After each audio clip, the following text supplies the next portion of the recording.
then I see this report from the Daily Mail that we spent $1 million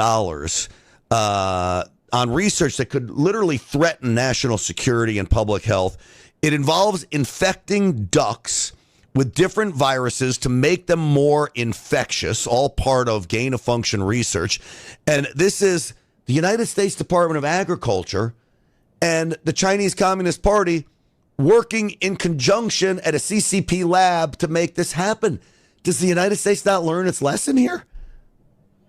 Grant, this is terrible that we were seeing more and more money flowing into CCP, controlled institutions and CCP-controlled research programs.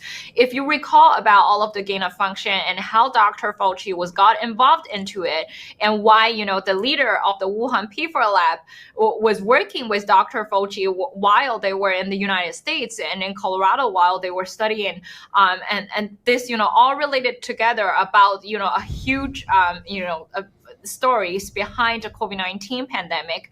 The bird flu is not something new to Chinese people. If you remember that in the early 2000s, there was a bird flu, popping up in the city of Beijing, and at that time it was almost like a small pandemic where people must, test temperatures when they go to office and schools, and they even have some, cases of death in Beijing as well.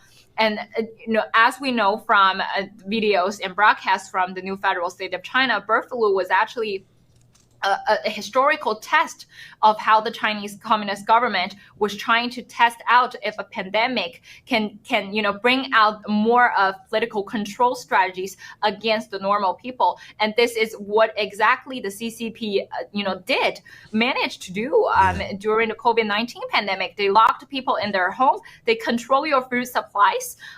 They can use simply a barcode to tag you so that they can, restrict your activity area. And all these was not just merely a scientific research program, right, Grant? It's a political purpose behind that. And so today, when we're seeing more U.S. money flowing into a CCP-controlled research program, this is exactly where we made mistakes, and we must retrieve that mistakes as soon as possible. You've got a number of congressmen and women who are now saying, "Hey, well, enough is enough. How does this happen?" And the collaboration is with this is the Chinese Academy of Sciences, which was also involved with the Wuhan lab. And so, again, you think the red flags would go up, but I guess not.